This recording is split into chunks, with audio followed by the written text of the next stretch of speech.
You're out on a walk and suddenly you feel the rumble. You immediately recognize the type of urge that you are experiencing and you ask yourself, what do I do? So what do you do? Do you squeeze your pelvic floor muscles? Do you squeeze your anus muscles? Do you squeeze your glutes? Do you hold your breath? Do you sit down? Any of those urge suppression techniques are common, but some might be better than the others that I mentioned. And the way you execute these urge suppression techniques matter. My name is Jocelyn. I'm a pelvic floor physical therapist. And in this video, I'm going to talk about effective urge suppression techniques for delaying a bowel movement. I mean, we've all been there, right? It's that feeling, that grumble in your stomach. It's just, sometimes it's really terrifying. So what exactly happens? Well, we have a reflex called the sampling reflex, where there is contents that's sent from the sigmoid colon to the rectum, which the sigmoid colon is towards the bottom of the large intestine. And you have cells that are called receptors in this area that basically detect if it's solid, liquid, or gas, and then sends a message back to the brain saying, this is what it is, and the brain decides what you should do next. And then intermediate things happen, like certain muscles start to tighten so that it buys you time so you don't poop yourself. Now, what in the case of you're in the park and you don't have a bathroom close by, you have to delay it, or you're gonna poop yourself or something. So what do we do? Well, we can essentially sit down, and sitting down can give feedback to the system where it says, okay, it's not appropriate time to empty your bowels. You could squeeze your pelvic floor muscles. Now, when you do that though, you have to actually isolate those pelvic floor muscles, specifically the external anal sphincter. Those are skeletal muscles that we have control over and that are circular around the anus. And below them, or deep to them, is called the internal anal sphincter. And the internal anal sphincter is actually really important because it's because of that muscle that we don't have to squeeze our pelvic floor muscles all the time just as we go about our day. Now, when we get that urge, you can squeeze your external anal sphincter muscles, but you have to hold on to it, that contraction, for about 45 to 60 seconds to override the urge from the intestines, or the message from the intestines. And if you don't have the endurance or the strength to do that, this technique is often not as effective. So I told you could sit down, you can squeeze your pelvic floor muscles. Is there anything else you can do? Well, you could try and take a few deep breaths as opposed to holding your breath or tightening everything in your body. And the reason that we want to do that is we want to decrease the message from like the panic anxiety that can increase the pressures inside the body and create a problem. Now, some people that I see in the clinic may squeeze their glutes, and if you squeeze your glute muscles without the pelvic floor muscles following, that might not be an effective strategy. So if you squeeze your glutes, make sure you're also squeezing your pelvic floor muscles. And yes, there's a difference. Yes, you should be able to isolate those. Another thing you might do is you might start running. And why would you want to do that? Well, the thought is we have two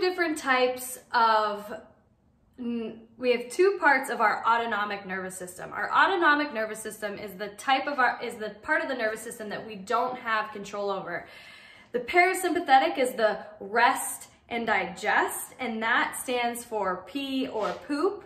So our parasympathetic nervous system is higher, the input is higher when it's an appropriate time to pee or empty our bowels.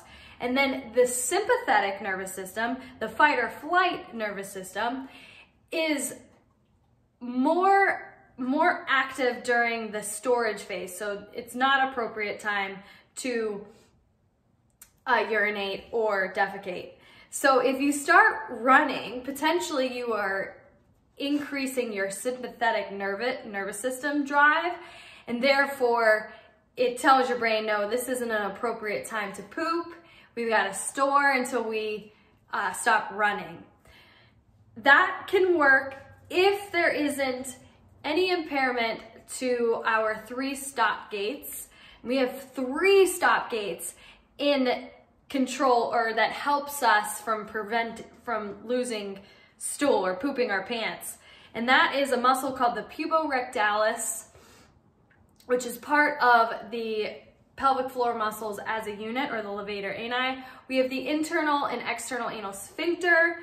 That could count as 2 and 3, as well as the rectal walls that sends messages to our brain and our pelvic floor muscles saying it is a time to poop or it's not time to poop. So depending on how those stop gates are split up, if internal anal sphincter and external anal sphincter are separate versus together, it could be 3 or 4 stop gates. So there's a lot of things that are put in place so that we don't poop our pants. When do those things become overly sensitive or undersensitized? And it can happen with childbirth. Let's say you tore and you had a grade 3 or a grade 2 tear that impacted the puborectalis muscle fibers and or the internal and external anal sphincter fibers. Why that's important is because some of those fibers provide sensory information to our brain, meaning it says, hey, this is what's going on in here. What do we do next? Do we continue to contract? Do we continue to relax? What do we do? They're also important for actual motor function. So the internal anal sphincter provides like 60 to 80% of resting squeeze pressure, so that we don't always have to squeeze our anus muscles.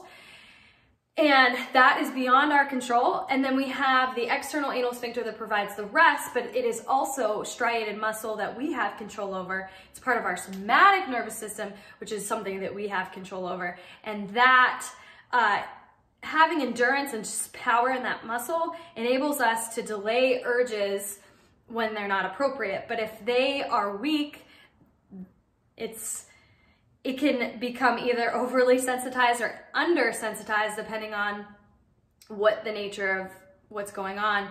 And same thing with the internal anal sphincter. Now, let's talk quickly about when you haven't had a vaginal delivery. How can the system become overly or undersensitized? Well, if you're a chronic holder of stool, you don't like to go to the bathroom in public, that could actually work against you. Your intestines are really smart. I mean, your whole body's super smart.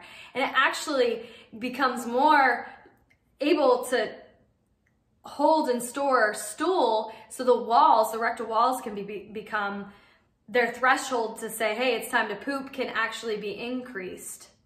So that's a little bit of information on pooping for you.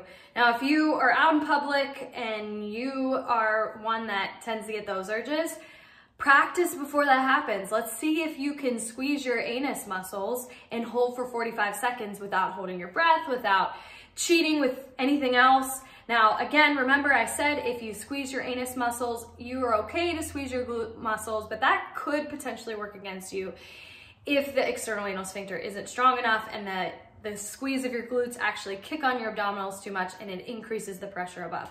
Hope that was helpful. If you find this helpful, please press the like button below. I'd like to hear what you think, what works for you, as well as please subscribe.